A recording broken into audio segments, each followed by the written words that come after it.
આપનું સ્વાગત છે। આંકલાવ તાલુકાના નવાખલ ગામથી અપહરણ, દુષ્કર્મ, ખૂનના ગુનાના કામના આરોપીને ઝડપી ગુનાનો ભેદ ઉકેલતી આણંદ જિલ્લા પોલીસ। આંકલાવ તાલુકાના નવાખલ ગામેથી 5 વર્ષની બાળકી ગુમ થવાનો બનાવ બનેલ હોય, જે અનુસંધાને વિધિ ચૌધરી સાહેબ પોલીસ મહાનિરીક્ષક સાહેબ અમદાવાદ રેન્જ તથા જીજી જસાણી સાહેબ પોલીસ અધિક્ષક આણંદ તથા પાર્થ ચોટિયા સાહેબ નાયબ પોલીસ અધિક્ષક પેટલાદ વિભાગનાઓએ માર્ગદર્શન આપેલ।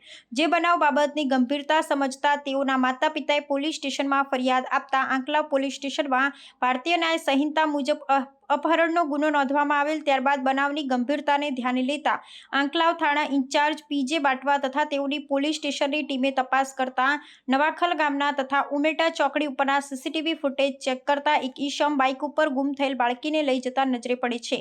તે આધારે તે ઈસમ અને બાળકીની શોધખોળ કરતા શંકાસ્પદ યુવક મળી આવે છે, જેની ચૂકતી પ્રયુક્તિથી પૂછપરછ કરતા તે જણાવે છે કે 5 વર્ષની બાળકીને મકાઈ ડોડો ખાવાના બહાને બાઇક પર બેસાડી ઉમેટા ચોકડી થઈ સિંગરોડ ચોકડી પછી મિની નદીના બ્રિજ પછીની કોતરોમાં બાઇક મૂકી બાળકીને લઈને નદીના કોતરોમાં ગયેલ। ત્યાં બાળકીના મોઢા ઉપર રૂમાલ બાંધી બાળકી સાથે દુષ્કર્મ કરી તેનું ગળું દબાવી હત્યા કરી તેને મિની નદીમાં ફેંકી દીધી। ત્યારબાદ તે બાઇક લઈ પરત નવાખલ ગામે આવી ગયેલ। ત્યારબાદ અપહરણ કરાયેલ બાળકીના માતા પિતાએ ગ્રામજનો સાથે જોડાઈ પોલીસ સ્ટેશન આવેલ। ત્યારબાદ પોલીસ તપાસમાં વિશેષ પૂછપરછ અર્થે તેને રાઉન્ડ અપ કરવામાં આવેલ અને 30 તારીખથી આજ દિન સુધી Anklav, Borsad town, Borsad rural, Bhadrad police station તથા એલસીબી આણંદની 5 જુદી જુદી ટીમ બનાવી મિની નદીના કિનારે તથા તેની કોતરોમાં તથા મહીસાગર તથા મિની નદીના કિનારા વિસ્તારને લાગતા આણંદ, વડોદરા, ભરૂચ જિલ્લાના તમામ પોલીસ સ્ટેશનોમાં બાળકી ગુમની જાહેરાતની યાદી રૂબરૂ પોલીસ કર્મી મારફતે મોકલી આપી તપાસ કરાવેલ અને ડોગ સ્ક્વોડ તથા ડ્રોનનો ઉપયોગ કરવામાં આવેલ અને શંકાસ્પદ ઈસમના મોબાઈલના એસડીઆર, સીડીઆર કઢાવી તેની પણ ટેકનિકલ ટીમ મારફતે તપાસ કરાવેલ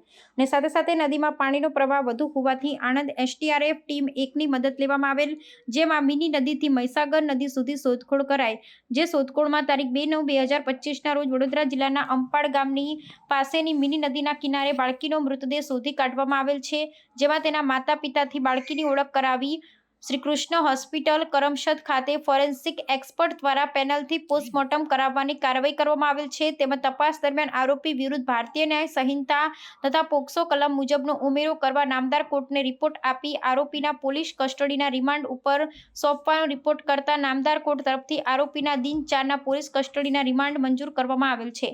ગુનાની તપાસ દરમિયાન સીસીટીવી ફૂટેજ કબજે કરવામાં આવેલ છે, તેમજ આરોપીના બતાવ્યા મુજબ રિકન્સ્ટ્રક્શન પંચનામું કરવામાં આવેલ છે। સદર ગુનાની આગળની વધુ તપાસ ચાલુમાં છે।